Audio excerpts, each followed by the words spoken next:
Senior Fellow to the New Culture Forum, Philip Kiszely. Welcome, Philip. Hi, Kev. How are you? I'm good. Good to have you on board, as always. Well, let's talk, first of all, about a big story in The Sun. I mean, it's not sort of brand new. We've always known that Putin, Russia, in fact, our enemy states, probably Iran as well, have been sticking their oar into our migrant crisis. The Sun has established through security sources here in Britain that, in fact, the Kremlin and Putin are playing quite a big role in funding the smuggling gangs, providing them with fake documents, even providing them with military escorts. Now, this, of course, is a way of destabilizing Britain. So if you see, as we see the migrant crisis escalating, you can bet your bottom dollar that Putin's over in the Kremlin having a few glasses of vodka, because this is his plan. No one's saying that, you know, he's organising the whole thing, the whole show, but he's playing quite a big part in keeping the people smuggling gangs going and stoking our problems. In other words, Russia, and probably Iran as well, all of our enemy states are using migrants. They are weaponizing the migrant crisis to destabilize Britain. Not unexpected, but very worrying. Yeah, I mean, why wouldn't they take advantage of our crippling weakness? I mean, just to give a bit of context here, and just to see how bad it is and how vulnerable we are. Back in 2018, there were 299 people who came across on small boats. That's for the whole yeyear. Say that again. What did you say? 299 people came across on small boats in 2018. Really? God. 2018 for the whole year. Okay, cut to 2022, Kev, you've got 46,000, right?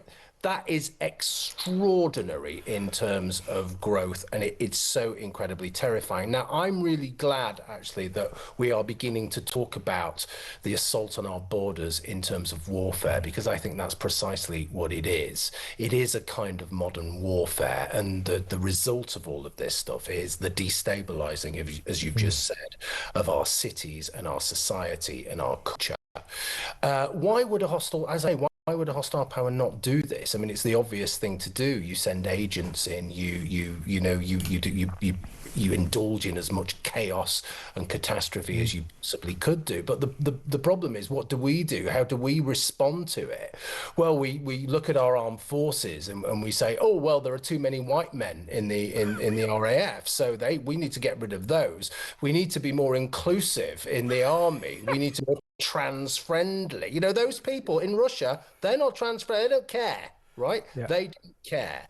And this is, it works on so many layers. It's so complex, okay? First of all, we're wide open. Imagine if this was, you know, the Cold War, and we were just allowing all of this stuff to happen. It would be insane. We are wide open, but we've got no way of defending ourselves when people get here because of our own mentality, because of this woke stupidity that we think that we should just welcome everybody. Well, it's not we. When I say we, I mean, you know, the people in charge, the establishment, the cultural elites, and that's what we've really got to get rid of. I mean, does anybody take us seriously anymore with this kind of thing? Again, that's something that's really worrying. If people don't take us seriously, they're just going to walk all over us. And you can imagine in the Kremlin, you know, old Vladimir Putin sitting there saying, right, let's see if we can make this British migrant crisis any worse. Looks pretty bad.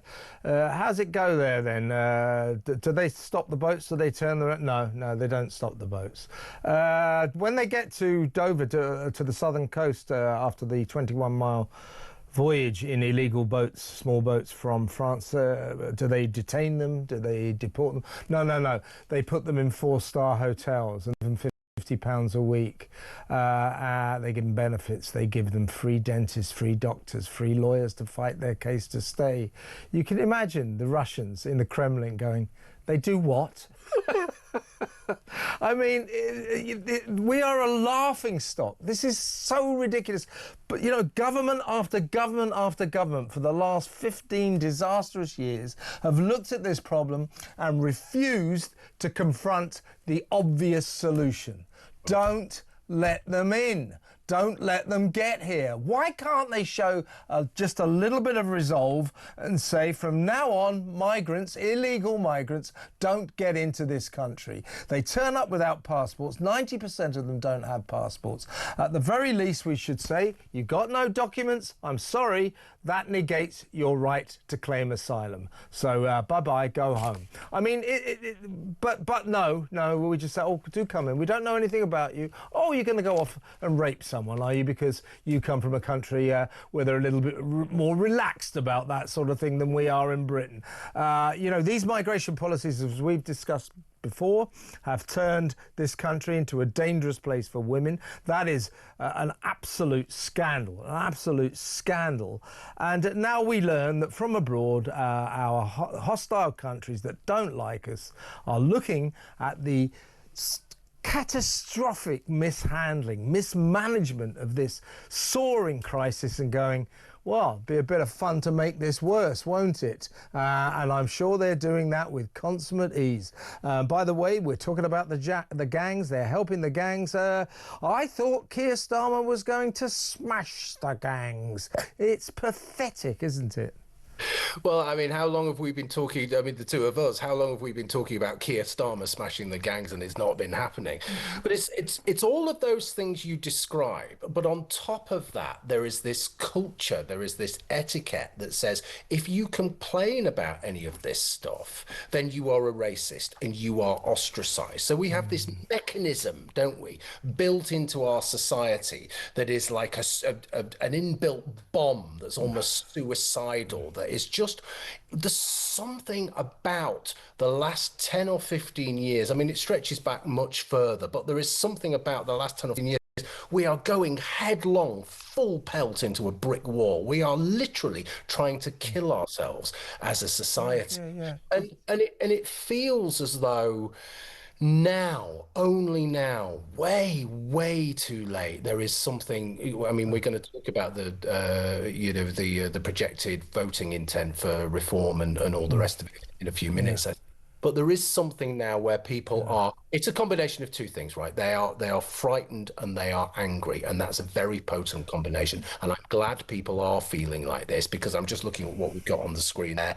We really need to push back on this, because if we don't, it's not just the immigrants themselves, it's the undercover agents that they will be sending in, and it is just that we are hostile to the most malignant, aggressive regimes in the world. How the hell have we got here? It's true, and this is all to do. We are consumed. The liberal elite that kind of run things, the establishment of this country, the establishment of Britain was traditionally rather right-wing and conservative, and I mean that with a small c. The establishment now is basically the Guardian and the BBC, and it's a left-wing establishment we have now, and their defining characteristic is that they are consumed by self-loathing. You know, Britain is horrible, it's imperial, the people of Britain are horrible, all foreigners are superior to us. When these migrants get here, treat them specially, treat them better than our own residents, put them to the top of the housing queue, give them free stuff, treat them like kings and queens. You know, it's self-loathing. It is self-loathing, and this Labour government absolutely exude that. And I think we'll talk about reform, as you say, in a second, but I think that reform are brilliantly capitalising on the pushback against that. Millions of people in this country are saying, well, Keir Starmer and his human rights lawyer mates, they might hate Britain and British people, but we don't. We're proud of our country. We like British people, and we don't want them to play second fiddle to all these illegal foreigners that they keep letting in. So I think that these self-loathing socialist Guardian readers, BBC people, are the architects of their own demise. I think it is dying, but we've got a long way to go. Before we go to break, I just want to cite one more horror story from this ongoing comedy of errors that is our migrant crisis. This is the, when they asylum seekers, who are allegedly going to be deported, have failed in their bid to stay. We don't know this guy's name. Doesn't look as if, like most of them, he's a rapist or a paedophile. He doesn't seem to have committed any crime. But he has failed in his bid for asylum. So we've said, sorry, you have failed. You have to go back to your native country, which is Tajikistan. Now, this is why he's being allowed to stay, because in Tajikistan, you'd be in trouble there, Philip, because they banned beards. People are not allowed to have beards. It's something to do with Muslim extremism, fears of the government. Anyway, men are not allowed to have beards. Our friend, the failed asylum seeker, has a beard and told the judge, successfully said to the judge, well, if I go back, I'll have to shave my beard off, and I don't want to. So they said, well, that is it. Well, OK, then you can stay. I mean, give him a bloody razor and put him on the plane. This is just insane. As I said in my monologue, it's right up there with the chicken nuggets, isn't it? I can't believe we're even talking about this. It is just so ludicrous. It feels like we're in some kind of spoof television show. You know, our society is like I said before, like the Truman Show. One thing is going to happen with these things, right? And we're edging towards the middle of summer now, and the weather's heating up and all of that kind of thing. One of these really stupid cases, whether it's a chicken nuggets type person, whether it's a Pakistani paedophile who's allowed to stay in this country because he needs a family life, or whether it's someone with a beard who gets, can stay here because he won't shave it off. If one of these people commits a sex offence or is indulging in paedophilia or any of those kind of things, and it becomes reported and it becomes a cause celeb, that will make things kick off, right? Because people are just so fed up, and it's the absurdity. People feel as though they are being treated like idiots. Yeah. It's the absurdity of these stories that we present every week on this show. Yeah. People feel that if they are taken for fools, then they will really, really push back. Now, I'm not advocating for any of this, let me be clear, but it will happen. And it will be related to one of these stories. I'm saying this now, I'm going on record and saying this now, it will be related to one of these stupid stories because people are fed up of stupidity. Yeah, and these judges, these immigration tribunal judges, are at the epicenter. They're ground zero of these self-loathing British lefties who hate this country and therefore never, ever want to get rid of people who can cause this country harm, like paedophiles, like rapists, like murderers, all of whom go to jail. Foreigners I'm talking about, they come out and these judges will find some reason to let them stay. Usually they've got a right to a family life because under the European Convention of Human Rights, or if they go back to their awful hellholish countries, third world medieval crap holes, they'll be persecuted so they can stay. And this guy can stay because of the horror. If he goes home, he'll have to shave his beard off. And just in case some of the audience didn't pick up on that earlier case, this was the case of an Albanian criminal. I think he was a sort of serial. He wasn't a drug dealer, he was like a burglar, organised criminal. He's just done 5 years in jail. He came out. And they said, right, you have to go back to Albania. He successfully pleaded his case to stay on the basis that if he went back, he'd obviously have to take his family, and his son didn't like Albanian chicken nuggets. Yeah. So he was allowed to stay so that his son, his 10-year-old son, I seem to remember, could carry on enjoying the wonder of British chicken nuggets. Now we've got Beard Boy.